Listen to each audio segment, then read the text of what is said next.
నమస్కారం, DTV news కి స్వాగతం. హెడ్లైన్ చూద్దాం. మొదటి విడతలో 1,00,000 రుణమాఫీకి నిధుల విడుదల. రెండో విడతలో 1,00,000 రుణాలు మాఫీ చేసిన సర్కార్. ఖమ్మం జిల్లా వైరా వేదికగా ఆగస్టు 15న 2 లక్షల రుణమాఫీ.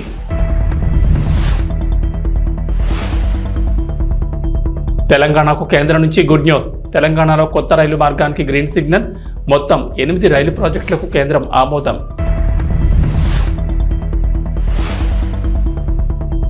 AP assembly speaker Ayyanna Patrudu కీలక వ్యాఖ్యలు. జగన్ అసెంబ్లీకి రావాలని సూచించిన అయ్యన్న పాత్రుడు ఖచ్చితంగా అవకాశం ఇస్తానని చెప్పిన అసెంబ్లీ స్పీకర్. 15 ఆగస్టు వేడుకల నిర్వహణ కోసం ప్రభుత్వ ఏర్పాట్లు. AP deputy CM Pawan Kalyan పంచాయతీలకు నిధులు పెంచుతూ నిర్ణయం. రైతాంగం ఎప్పుడెప్పుడని ఎదురుచూస్తున్న 3వ విడత రుణమాఫీపై తెలంగాణ ప్రభుత్వం తీపి కబురు చెప్పింది. ఆగస్టు 15 నాటికి 2 లక్షల వరకు రైతుల రుణమాఫీ చేస్తామని ఉప ముఖ్యమంత్రి, ఆర్థిక మంత్రి మల్లు భట్టి విక్రమార్క ప్రకటించారు. ఆగస్టు 15లోగా రైతులకు రుణమాఫీ చేసి తీరుతామన్న ముఖ్యమంత్రి యనమల రేవంత్ రెడ్డి చేసిన సవాల్ను నిరూపించుకోనున్నామని ఆయన అన్నారు. వైరా వేదికగానే 2 లక్షల వరకు రుణమాఫీ చేస్తామని ప్రకటించారు. శుక్రవారం తన సొంత జిల్లా ఖమ్మంలో పర్యటించిన డిప్యూటీ సీఎం పలు అభివృద్ధి పనులకు శంకుస్థాపన చేశారు. వైరా మున్సిపాలిటీతో పాటు ఆయన స్వగ్రామం స్నానాల లక్ష్మీపురంలో సుమారు 100 కోట్ల విలువైన పనులు ప్రారంభించారు. ఈ సందర్భంగా ఆయన మాట్లాడుతూ స్వాతంత్ర దినోత్సవ రోజున సీతారామ పంప్ హౌజులను ప్రారంభిస్తామని తెలిపారు. అనంతరం వైరాలో పండగల బహిరంగ సభ నిర్వహించి ఆ వేదికపై నుంచి 2 లక్షల వరకు రుణాలను రైతుల ఖాతాల్లో నిధులు జమ చేయనున్నట్లు ఆర్థిక మంత్రి వెల్లడించారు. ఎన్నికల్లో హామీ మేరకు రైతు రుణమాఫీ పూర్తి చేస్తున్నామని పేర్కొన్నారు. రుణమాఫీపై జూలై 15న జీవో జారీ చేసి తొలి విడతగా జూలై 18న ₹1,00,000 రుణమాఫీ కోసం 6,983 కోట్లు విడుదల చేశామని తెలిపారు. రెండో విడతలో 6,190.02 కోట్లతో నెలాఖరున మళ్లీ విడుదల చేసి 1,50,000 వరకు రుణాలను మాఫీ చేశామని చెప్పారు. కేంద్రాల్లో ఈ కార్యక్రమాన్ని పాలు పంచుకొని పెద్ద పండుగలాగా జరుపుకుంటున్నటువంటి రైతాంగ సోదరులందరికీ నా హృదయపూర్వకమైనటువంటి నమస్కారాలు. ఈనాటి ఈ కార్యక్రమం భారతదేశ చరిత్రలోనే సువర్ణాక్షరాలతో లిఖించదగినటువంటి రోజు. బహుశా భారతదేశ చరిత్రలో ఏ రాష్ట్రంలో కూడా ఒకటేసారి 2 లక్షల రూపాయలు రుణమాఫీ చేసినటువంటి చరిత్ర లేదు ఈనాటి వరకు కూడా. బలమైన ధనిక రాష్ట్రంగా రాష్ట్ర విభజన జరిగినప్పుడు తెలంగాణ రాష్ట్రాన్ని ఆనాటి టిఆర్ఎస్ ప్రభుత్వం వారి చేతుల్లో రాష్ట్రాన్ని పెడితే ప్రజలు మొదటి 5 సంవత్సరాలు కేవలం ₹1,00,000 రుణమాఫీని కూడా వాయిదాల రూపేణ 4 దఫాలుగా 5 సంవత్సరాలు చేశారు. రెండోసారి వచ్చిన తర్వాత ₹1,00,000 రుణమాఫీ అని చెప్పి అధికారంలోకి వచ్చి 5 సంవత్సరాలు కూడా కనీసం ఆ ₹1,00,000 రుణమాఫీ కూడా చేయలేకపోయారు. అటువంటి పరిస్థితుల్లో ఈరోజు ధనిక రాష్ట్రాన్ని అప్పుల రాష్ట్రంగా మార్చి 7 లక్షల కోట్ల రూపాయలు అప్పుగా మార్చి రకరకాలైనటువంటి ఇబ్బందులు, ఆర్థికపరమైన ఇబ్బందులు ఈ రాష్ట్రాన్ని మాకు అప్పచెప్తే అటువంటి పరిస్థితుల్లో కూడా ఆనాటి కాంగ్రెస్ ప్రభుత్వం ఎన్నికల కంటే ముందు శ్రీ రాహుల్ గాంధీ గారి నాయకత్వంలో వరంగల్లో జరిగినటువంటి సభలో ఆనాడు పిసిసి ప్రెసిడెంట్ గా రేవంత్ రెడ్డి గారు, సిఎల్పి లీడర్ గా నేను, అట్లాగే ఇప్పుడు ఉన్నటువంటి మంత్రివర్గ సహచరులందరూ యావత్తు ఆనాడు ఈ రాష్ట్ర ప్రజలకి 2 లక్షల రూపాయలు రుణమాఫీ చేస్తామని చాలా స్పష్టంగా భరోసా ఇచ్చాం. ఇచ్చిన మాట ప్రకారం ఈరోజు ఒకటేసారి 31,000 కోట్ల రూపాయలతో రుణమాఫీ చేసేటువంటి కార్యక్రమాన్ని ఈరోజు రాష్ట్ర వ్యాప్తంగా ఒకటేసారి ₹1,00,000 ఒకటేసారి ఈరోజు బ్యాంకులకి దాదాపు 6,000 కోట్ల పైబడి ఒకటేసారి రిలీజ్ చేస్తున్నటువంటి శుభ సందర్భం ఇది. తెలంగాణకు కేంద్రం శుభవార్త చెప్పింది. కేంద్ర కేబినెట్ సమావేశంలో ఈ మేరకు కీలక నిర్ణయం తీసుకున్నారు. ప్రధాని మోడీ ఆధ్వర్యంలో జరిగిన కేంద్ర మంత్రివర్గ సమావేశంలో కేంద్ర మంత్రివర్గం 8 కొత్త రైల్వేల నిర్మాణానికి ఆమోదం తెలిపింది. ఒడిశా, ఆంధ్రప్రదేశ్, తెలంగాణ, మహారాష్ట్ర, జార్ఖండ్, బీహార్, పశ్చిమ బెంగాల్లో మొత్తం 24,657 కోట్ల అంచనా వ్యయంతో ఈ ప్రాజెక్టుల్ని చేపట్టనున్నారు. ఈ ప్రాజెక్టులో భాగంగా ఒడిశాలోని మల్కాన్గిరి నుంచి భద్రాచలం మీదుగా పాండురంగాపురం వరకు కొత్త రైల్వేలను నిర్మించనున్నారు. ఈ ప్రాజెక్ట్ 4,109 కోట్లతో 200.60 కిలోమీటర్ల పొడవైన లైన్కు గ్రీన్ సిగ్నల్ ఇచ్చారు. ఈ రైల్వే ప్రాజెక్టు పూర్తి చేస్తే ఆంధ్రప్రదేశ్, తెలంగాణల నుంచి తూర్పు, ఈశాన్య రాష్ట్రాలకు రైల్వే అనుసంధానం పెరుగుతుందని చెప్తున్నారు అధికారులు. ప్రధానంగా మహానది, కోల్ఫీల్డ్ నుంచి మధ్య, దక్షిణ భారతంలోని విద్యుత్ ప్లాంట్లకు బొగ్గు సరఫరా మరింత సులభమవుతుందని, అల్యూమినియం, ఇనుప ఖనిజ పరిశ్రమలకు ప్రయోజనం కలుగుతున్నట్టున్నారు. ఈ ప్రాజెక్టు వల్ల ఆంధ్రప్రదేశ్, తెలంగాణకు చెందిన వ్యవసాయ ఉత్పత్తులకు మార్కెట్ విస్తృతం చేయొచ్చని చెప్తున్నారు. ఆంధ్రప్రదేశ్లోని తూర్పుగోదావరి, తెలంగాణలోని భద్రాద్రి కొత్తగూడెం జిల్లాలకు మేలు జరుగుతుందని అంటున్నారు. ఈ ప్రాంతంలో సామాజిక, ఆర్థిక అభివృద్ధికి ఉపయోగపడుతుందంటున్నారు. భద్రాద్రి పుణ్యక్షేత్రానికి దేశంలోని వివిధ ప్రాంతాలకు రైలు అనుసంధానం ఉంటుందంటున్నారు. ఆంధ్రప్రదేశ్ అసెంబ్లీ స్పీకర్ చింతకాయల అయ్యన్న పాత్రుడు మాజీ ముఖ్యమంత్రి వైఎస్ఆర్సీపీ అధినేత వైఎస్ జగన్మోహన్ రెడ్డిపై కీలక వ్యాఖ్యలు చేశారు. జగన్ ఇప్పుడు ముఖ్యమంత్రి కాదు, ఒక ఎమ్మెల్యే మాత్రమే అన్నారు. జగన్ అసెంబ్లీకి వచ్చి తనను గెలిపించిన పులివెందుల నియోజకవర్గ ప్రజల సమస్యలపై చర్చించాలని సూచించారు. అసెంబ్లీకి రానుండడం సరికాదని జగన్కు తన సలహా ఒకటే అన్నారు. పదవులు వస్తూ ఉంటాయి, పోతూ ఉంటాయి.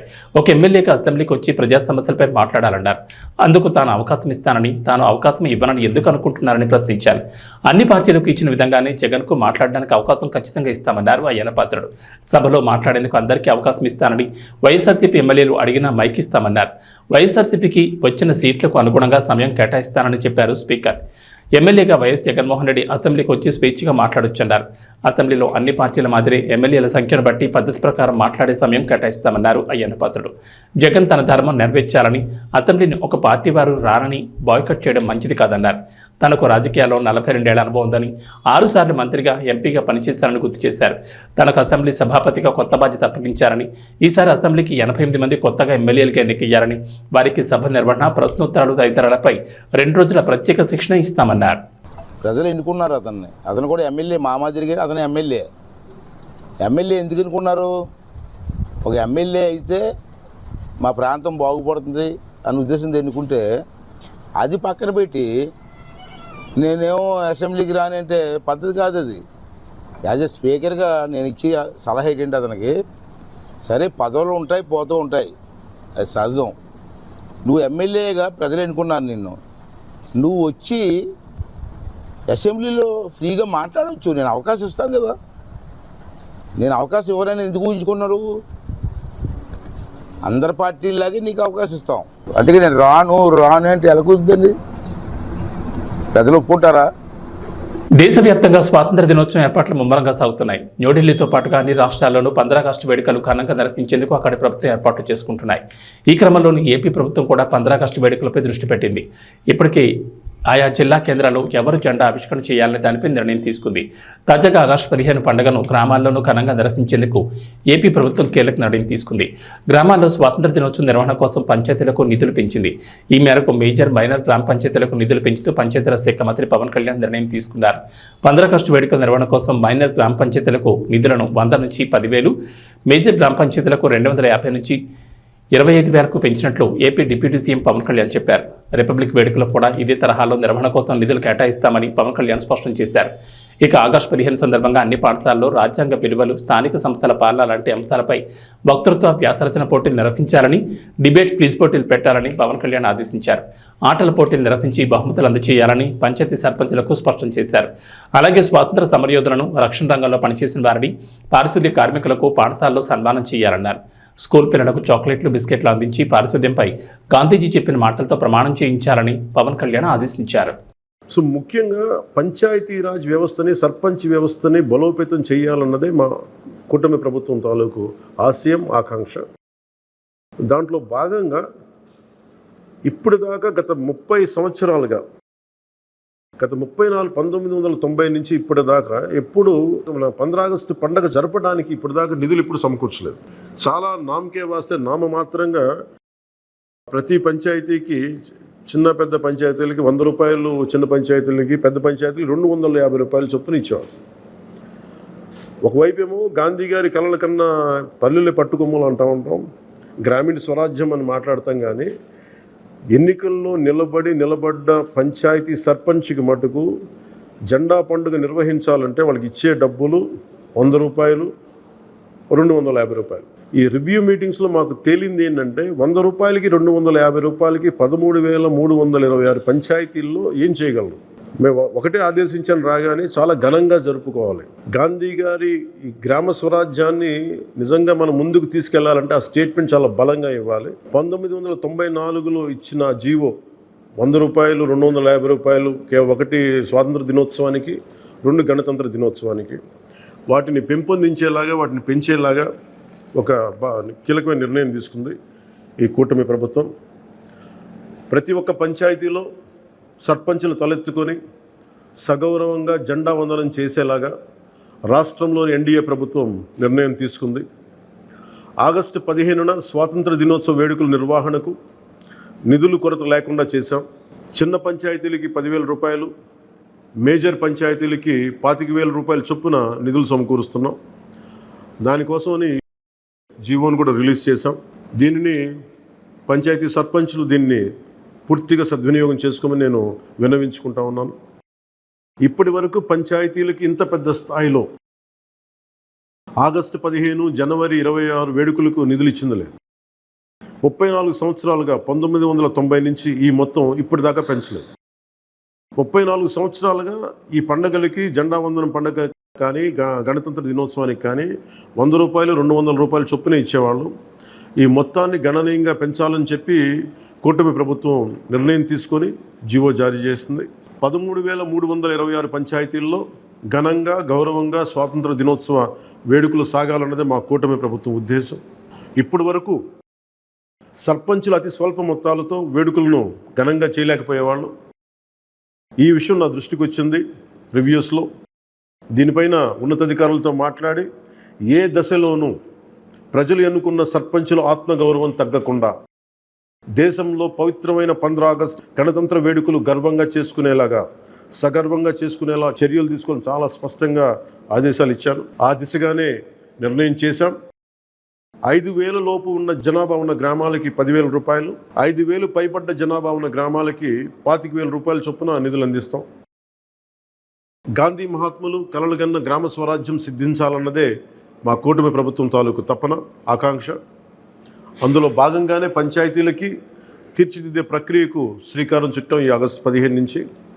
పారిశుద్ధ నిర్వహణ, రక్షిత తాగునీటి సరఫరా, మౌలిక వసతులతో కల్పనతో గ్రామాల సర్వతోముఖాభివృద్ధి దిశగా అడుగులు వేస్తున్నాం. గౌరవ సర్పంచులందరికీ నా విజ్ఞాపన, ప్రభుత్వం నుంచి విన్నపం, ఆగస్టు 15 నాటి వేడుకల్లో అందరి భాగస్వామ్యం ఉండాలి. పంచాయతీ పరిధిలోని పాఠశాలల్లో వ్యాసరచన, క్విజ్, డిబేట్ పోటీలు, క్రీడా పోటీలు నిర్వహించాలని కోరుకుంటా ఉన్నాం. ఉపాధ్యాయులు భాగస్వామ్యంతో వీటిని నిర్వహించాలని కూడా ఆదేశాలు ఇచ్చాం. గ్రామంలో స్వాతంత్ర సమరయోధులు, రక్షణ రంగంలో పనిచేసిన వారు, ముఖ్యంగా పారిశుద్ధ్య కార్మికులకు సత్కారాలు చేయాలి. గౌరవ ప్రధానమంత్రి గారు ఇప్పుడు కూడా పారిశుద్ధ్య కార్మికులకి ఏ స్థాయిలో గౌరవించారో అందరికీ తెలిసిందే. రాష్ట్ర ఎన్డీఏ ప్రభుత్వం కూడా ఆ దిశలోనే గౌరవ ముఖ్యమంత్రి శ్రీ నారా చంద్రబాబు గారి ఆధ్వర్యంలో పారిశుద్ధ్య కార్మికులకు అదే గౌరవం ఇవ్వడం జరుగుతుంది. సో ఈ విధంగా మేమందరం బలంగా, చాలా కీలకంగా పనిచేస్తూ ముందుకెళ్తున్నాం. దీని అందరికీ ప్రజలందరూ ఆశీస్సులు కావాలి. సర్పంచుల్ని, సర్పంచ్ వ్యవస్థని, పంచాయతీరాజ్ వ్యవస్థని బలోపేతం చేసే విధంగా ఈ ప్రభుత్వం ఉంటుందని మీ అందరికీ తెలియజేసుకుంటూ, ఒకే ఒక విన్నపం, ఇది పర్యావరణానికి పరిమితులకు లోబడి పర్యావరణం పరిరక్షించేలా ఈ పండుగ ఉండాలి. ప్లాస్టిక్ వాడటం కంటే కూడా జెండాలకి ఆల్టర్నేట్గా ముఖ్యంగా మన చేనేత జెండాలు ఏదైనా వాడండి. అలాగే ఇప్పుడు నేను పెట్టుకుంది కూడా పర్యావరణానికి హాని కలిగించింది. ఇది దీంట్లో సీడ్ ఉంటుంది, దీంట్లో ప్లాంట్ అని చెప్పి ఒక సంస్థ ఏదో ఉంది, వాళ్ళు ఇచ్చింది. మేము ఈ స్థాయిలో మీకు దొరికినంత దాంట్లో పర్యావరణాన్ని పరిరక్షించేలాగా ప్లాస్టిక్, మన జెండా పండుగ అని చెప్పి ప్లాస్టిక్ అంతా రోడ్ల మీద పడేస్తాం. అలా కాకుండా చాలా బాధ్యత తొందరగా జరుపుకోవాలి అని తెలియజేసుకుంటూ సెలవు తీసుకున్నాను. జై హింద్. ప్రకాశం జిల్లాలో కొత్త రైలు మార్గం పనులు వేగంగా జరుగుతున్నాయి. నడికూడు నుంచి కాళహస్తి రైల్వే నిర్మాణ పనులు పొదిలి ప్రాంతంలో మరింత ఊపందుకున్నాయి. పొదిలి ప్రాంత వాసులు ఎప్పటి నుంచి ఎదురుచూస్తున్న కళ త్వరలోనే నెరవేరిపోతోంది. దర్శి, పొదిలి, కనిగిరి మీదుగా జరిగే ఈ రైల్వే ప్రాజెక్టు పనులకు సంబంధించి బ్రిడ్జ్, రైల్వే స్టేషన్ నిర్మాణ పనులు దాదాపుగా పూర్తి కావచ్చాయి. దర్శి నుంచి కనిగిరి వరకు 3వ దశ పనులు వేగంగా జరుగుతున్నాయి. పొదిలి మండలంలోని దాసర్లపల్లి, బుచ్చన్నపల్లి, కాటూరువారిపాలెం, రాజుపాలెం మీదుగా సాగుతున్న పనులు ప్రస్తుతం కట్టపై కంకర పట్టాల నిర్మాణం దాదాపుగా పూర్తయింది. మరోవైపు రాజుపాలెం సమీపంలో స్టేషన్ నిర్మాణం వేగంగా కొనసాగుతోంది. కాటూరువారిపాలెం, పొదిలి మధ్యలో ఇప్పటికే అండర్ పాస్ వంతెన నిర్మాణ పనులు కూడా పూర్తయ్యాయి. అయితే రాజుపాలెం సమీపంలో కొంత భాగం పరిహారం తక్కువగా ఇస్తున్నారని ప్రైవేట్ వ్యక్తులు కోర్టును ఆశ్రయించారు. ఈ కారణంగా నిర్మాణ పనులు ఆగిపోయాయి.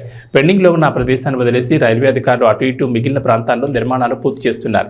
ఈ స్టేషన్కు సంబంధించి అన్ని రకాల ప్లాట్ఫామ్లు, భవనాల నిర్మాణం కూడా కొనసాగుతోంది. మరో 2 ఏళ్లలో ఈ ప్రాంత వాసుల కళ నెరవేరుతుందని అంటున్నారు. ఇప్పటికే దర్శి వరకు అధికారులు రైల్లో ప్రయాణం చేశారు. త్వరలోనే పొదిలి ప్రాంతం మీదుగా రైళ్లు ప్రయాణించిపోతున్నాయి. పొదిలిలో కొత్తగా రైల్వే స్టేషన్ ఏర్పాటు చేయబోతున్నారు. త్వరలోనే తొలి రైలు రాబోతోంది. పొదిలి వాసుల ఎన్నో ఏళ్ల కళ నెరవేరబోతోంది. తిరుచానూరులోని శ్రీ పద్మావతి అమ్మవారి ఆలయంలో ఆగస్టు 16వ తేదీ శుక్రవారం వరలక్ష్మి వ్రతం వైభవంగా జరగనుంది. ఈ సందర్భంగా ఆలయంలో ప్రత్యేక కార్యక్రమాలు నిర్వహించనున్నారు. ఇదిలా ఉంటే వరలక్ష్మి వ్రతానికి సంబంధించిన టికెట్లను టీటీడీ ఆన్లైన్లో విడుదల చేసింది.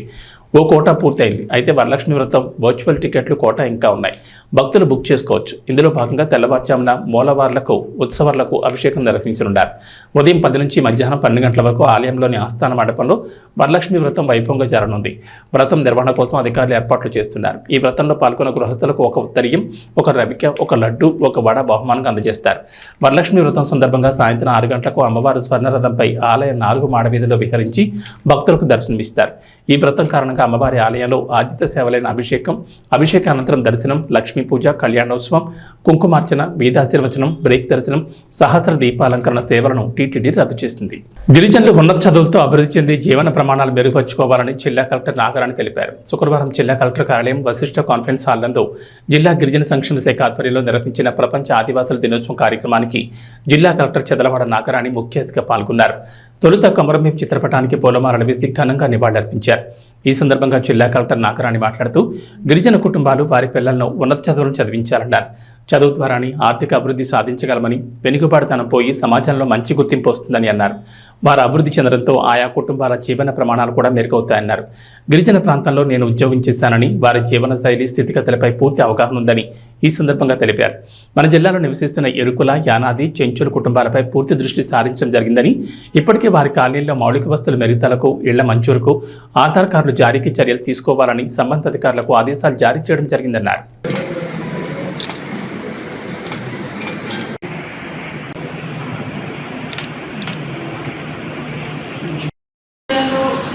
క్రైటీరియాస్ ఉన్నాయి.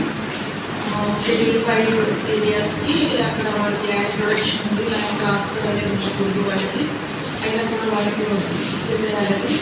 అక్కడ ఒక టీము ఉంటారు. మనకి భూమి, కంప్యూటర్, పాడేరు, శ్రీకాకుళ, పార్వతీపురం ఏరియాస్ ఉన్నాయి. అక్కడ కూడా ట్రైబల్స్ అక్కడ ఆశ్రమ్ స్కూల్స్, రెసిడెన్షియల్ స్కూల్స్ ఏర్పాటు చేసి అక్కడ అంత ఒక పద్ధతిగా జరగడం అంత మనం చూసాం. నేను కూడా 2 సంవత్సరాలు వర్క్ చేశాను. సో నాకు కంప్లీట్గా ట్రైబల్ ఏరియా ఉండే ఏజెన్సీ ట్రైబల్ ఏరియాలో ఉండే ఎట్లా ఉంటుంది, నాన్ ఏజెన్సీ ఏరియాలో, ప్లెయిన్ ఏరియాలో, మైదాన ప్రాంతాల్లో ఉండే గిరిజనులైన ఎరుకుల, యానాది వారి జీవన పరిస్థితి ఎట్లా ఉంటుంది అనేది నాకు అవగాహన ఉంది. కాబట్టి ఈ జిల్లాకు వచ్చినాక నేను గత 1 నెలగా నేను చూస్తూ ఉన్నాను. అయితే దీని మీద ఆల్రెడీ నేను మన ఆఫీస్ వాళ్ళందరికీ కూడా వారి యొక్క ఎక్కడ మన జిల్లాలో ఉన్న ప్రతి colony, ST colony, Erukula, Yanadi, చెంచుకుంటే వారు ఆ 3 కాలనీస్కి సమగ్రంగా సర్వే చేయించి వారికి ఏం హౌసింగ్ కావాలి, టాయిలెట్స్ కావాలి, ఏమైనా హౌస్ ఆల్రెడీ శాంక్షన్ అయి ఉండి రిపేర్స్కి ఏం కావాలనేది సమగ్రంగా సర్వే చేయించుకుని చెప్పడం జరిగింది. అది హౌసింగ్ సంబంధించి. అలాగే ఆధారం కూడా మనం అనుకున్నాం. అందులో ఇక్కడ ఒక 4 నెలలు మాకు 4 నెలలు ఇంకొక ప్లేస్కి వెళ్ళడం వల్ల కూడా వీళ్ళంతా మిస్ అయ్యే పరిస్థితి ఇప్పుడు. అలా కాకుండా మన రెవెన్యూ సైడ్ నుంచి ఒకసారి చెప్పాలి. నేను ఆల్రెడీ మన రెవెన్యూ ఆఫీసర్స్కి, తర్వాత పిఓస్కి ఎక్కడ ఏ పాకెట్లో కూడా ఎప్పుడూ కూడా ఆధార్ మిస్ అవ్వకూడదు. అది మన బాధ్యత. వాళ్ళు రాకపోయినా కూడా తీసుకెళ్ళి మనం ఆధార్ రిజిస్ట్రేషన్ చేయించాల్సిన అవసరం ఉంది.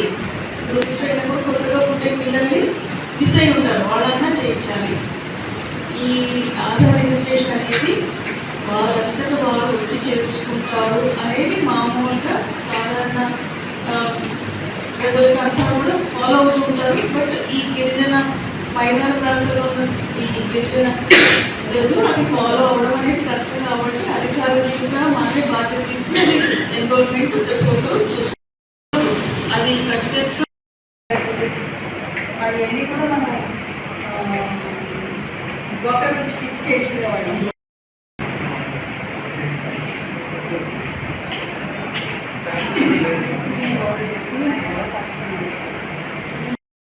నెక్స్ట్ ఇరువుల కులాలకు చెందిన వారు ఉన్నారు.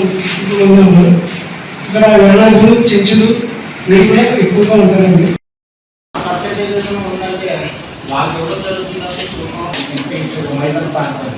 వైవిఎస్ చౌదరికి నందమూరి కుటుంబంతో ఉండే అనుబంధం గురించి ప్రత్యేకంగా చెప్పాల్సిన పని లేదు. నందమూరి తారక రామారావు అంటే వైవిఎస్కి ఎనలేని అభిమానం. వైవిఎస్ ఎక్కువగా వారి గురించి చెప్తూ ఉంటారు. హరికృష్ణ బాలకృష్ణతో సినిమాలు తీసే అభిమానాన్ని చాటుకున్నారు. అయితే వైవిఎస్ హిట్ కొట్టి చాలా కాలం అయిపోయింది. వైవిఎస్ పరిచయం చేసిన హీరోలు హీరోయిన్లకు అప్పట్లో ఫుల్ క్రేజ్ ఉండేది. రామ్ ఇలియానాలను వైవిఎస్ పరిచయం చేసిన సంగతి తెలిసిందే. కొత్త వారితో ప్రయోగం చేయడంలో వైవిఎస్ ముందుంటారు. ఇక ఇప్పుడు కూడా వైవిఎస్ ఎన్టీఆర్ అనే బ్యానర్ మీద సినిమా నిర్మిస్తున్న సంగతి తెలిసిందే. ఈ మేరకు నిర్వహించిన ఓ ప్రెస్ మీట్లో వైవిఎస్ మాట్లాడిన మాటలు ఇప్పుడు వైరల్ అవుతున్నాయి. నందమూరి తారక రామారావు గారికి ఎన్టీఆర్ ఇష్టమైన మనవడు కదా అని మీడియా నుంచి ఒక ప్రశ్న ఎదురైంది. రామారావు గారికి ఎన్టీఆర్ ఇష్టమైన మనవడు అని ఇష్టమైన మనవడు ఎవరు ఎక్కడా చెప్పలేదే. ఎన్టీఆర్ కూడా ఎక్కడా చెప్పుకోలేదు. రామారావు గారు కూడా చెప్పుకోలేదే. ఆయనకు అందరూ సమానమే అని ఇలా వైవిఎస్ చౌదరి చెప్పుకొచ్చారు. ఎన్టీఆర్ అంటేనే ఇష్టం కాబట్టి తన పేరును ఆయనకు పెట్టారు కదా అని మరో మీడియా ప్రతినిధి అడిగాడు. ఎన్టీఆర్కు ఆ పేరును హరికృష్ణ గారు పెట్టారని వైవిఎస్ చెప్పుకొచ్చారు. జానకిరామ్, కళ్యాణ్ రామ్, తారక రామ్ అని హరికృష్ణ పెట్టారని అన్నారు. కానీ హరికృష్ణ గతంలో ఓ స్టేజ్ మీద మాట్లాడుతూ స్వయాన నందమూరి తారక రామారావు తన పేరుని తన మనవడికి ఇచ్చారని, నువ్వు నా అంశ, నీకు నా పేరు ఉండాలని నందమూరి తారక రామారావు అని పేరు పెట్టారని తన నాన్నతో జరిగిన సంఘటనను హరికృష్ణ గుర్తు చేసుకున్నారు. ఇప్పుడు ఎన్టీఆర్ పేరు మీద అయితే చర్చలు జరుగుతున్నాయి. ప్యారిస్ ఒలింపిక్స్లో భారత్కు మరో పథకం లభించింది. 21 ఏళ్ల అమన్ సెరావత్ రెజ్లింగ్లో కాంస్యం సాధించాడు. భారత్కు ఇది 6వ పథకం. కాంస్య పథకం కోసం నిన్న 57 కిలోల విభాగంలో జరిగిన పోరులో 13-5 ప్యూర్టోరికో రెజ్లర్ దరియన్ టోయిను ఓడించి పథకాన్ని తన మెడలో వేసుకున్నాడు. ఈ పోటీలో భారత్ తరఫున పోటీపడిన ఏకైక పురుష రెజ్లర్ అమన్. గురువారం జరిగిన సెమీఫైనల్లో Japan top seed Ri Higuchi చేతిలో 0-1 తేడాతో చిత్తుగా ఓడిన అమన్ ఈ మ్యాచ్లో మాత్రం ఎలాంటి పొరపాట్లకు తావివ్వకుండా ప్రత్యర్థిపై పూర్తి పైచేయి సాధించాడు. ఆది నుంచి దూకుడు ప్రదర్శించి దరియన్ను చిత్తు చేసి పథకాన్ని సొంతం చేసుకున్నాడు. ఈ పథకాన్ని అతడు తన దివంగత తల్లిదండ్రులు, దేశ ప్రజలకు అంకితం ఇచ్చాడు. ఏబీ బులెటిన్ విశేషాలు. నమస్కారం.